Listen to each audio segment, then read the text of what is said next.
Bonjour, bienvenue dans cette nouvelle vidéo d'Alform de la formation Cisco CMP NRC 390 de la section BGP avancée.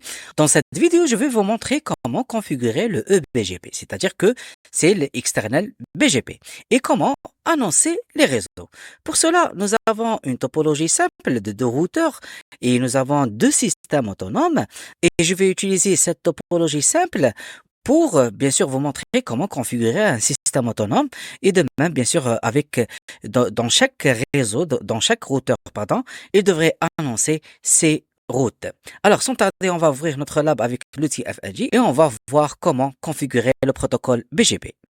Très bien, après l'ouverture de notre lab avec l'outil FNG, comme vous pouvez remarquer que nous avons cette topologie simple et comme premier objectif, on devrait configurer notre protocole BGP. Alors, c'est simple, on va commencer avec notre routeur R1.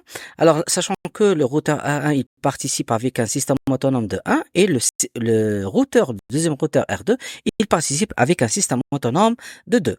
Alors, on va déclarer router BGP, d'accord? Et on va faire du 1, c'est notre système autonome. Et par la suite, on va déclarer les voisins. Alors, pour cela, nous avons la commande, c'est neighbor. Et on va décrire l'adresse IP du saut suivant.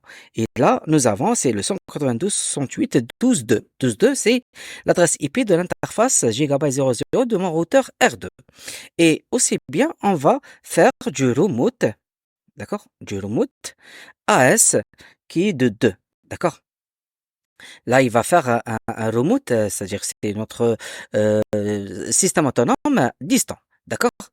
Alors, si on va faire aussi avec notre routeur R2. Alors, router BGP avec un système autonome de 2. Et on va déclarer notre neighbor, d'accord, qui a avec l'adresse IP de 192.168.12.1 avec un remote AS de 1, d'accord? Très bien. Alors, normalement, si tout va bien, on a bien sûr une convergence, d'accord, de BGP et nous avons un neighbor qui est de app, d'accord, avec l'adresse IP de 12.2, d'accord, et la même chose pour mon routeur R2. Très bien.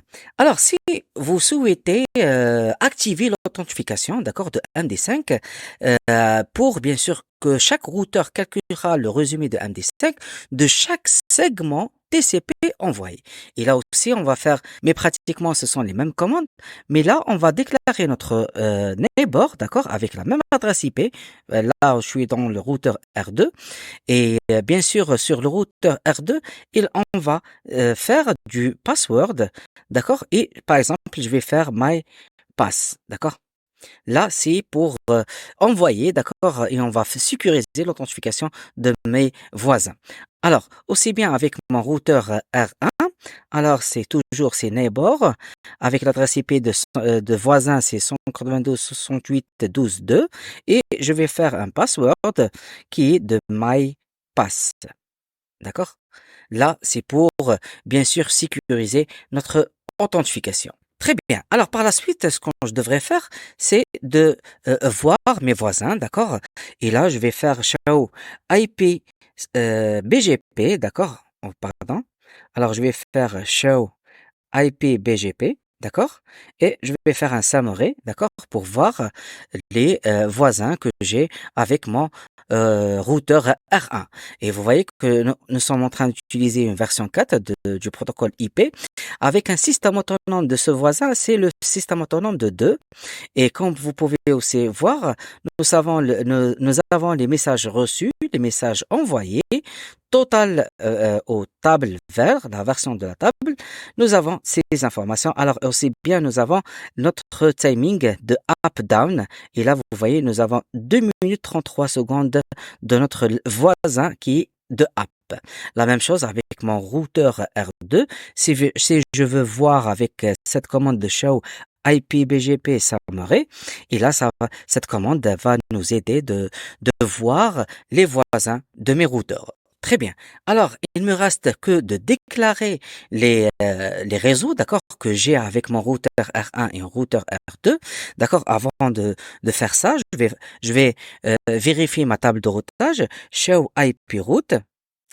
Et nous voyons que nous avons que les routes directement connectées. Aussi bien avec mon routeur R1, alors show IP route, très bien. Aussi bien, nous avons que les routes directement connectées. Alors, ce qu'on devrait faire, c'est d'annoncer ces réseaux, d'accord? Par exemple, alors, je vais commencer avec mon routeur R1. Alors, conf T, et on passe avec notre protocole BGP, d'accord, qui est de 1. Et là, je vais déclarer avec la commande network. Et par la suite, je vais déclarer mon réseau, d'accord? Déclarer. Et par la suite, je devrais faire la commande masque et je vais écrire mon masque de ce réseau. Alors, 255, 255, 0. D'accord? Là, c'est pour mon routeur R1. Si on peut voir ça avec mon routeur R2, la même chose. Alors, router BGP, 2, très bien. Et je vais déclarer la route de 222, d'accord? 222, pardon. Voilà, avec un masque de 255, 255, 255, 0. Très bien.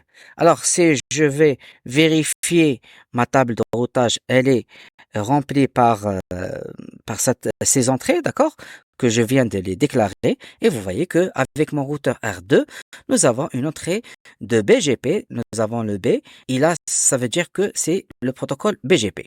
Et nous avons notre entrée, nous avons le saut suivant et nous avons bien sûr le timing de ce message ou de cette entrée dans ma table de routage.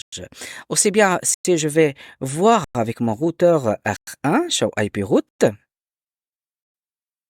voilà, on va voir aussi que nous avons une entrée de 222 qui est, c'est un réseau de routeur R2. Très bien, après avoir terminé notre configuration de protocole BGP, on va faire quelques commandes de show pour vérifier notre protocole. Et là, on va commencer avec la commande show IP BGP, d'accord? Et vous voyez que nous avons deux entrées, d'accord, de BGP.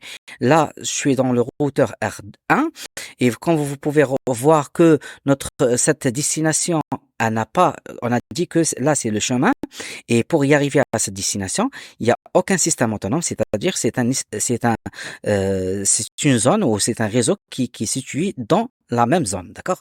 Mais par contre, le réseau de 222, alors nous avons le saut suivant, c'est l'adresse IP du voisin et là notre path et comme vous pouvez revoir que c'est le numéro de système autonome, c'est le système 2, numéro 2. De même pour mon routeur R1, R2, pardon, show IP BGP.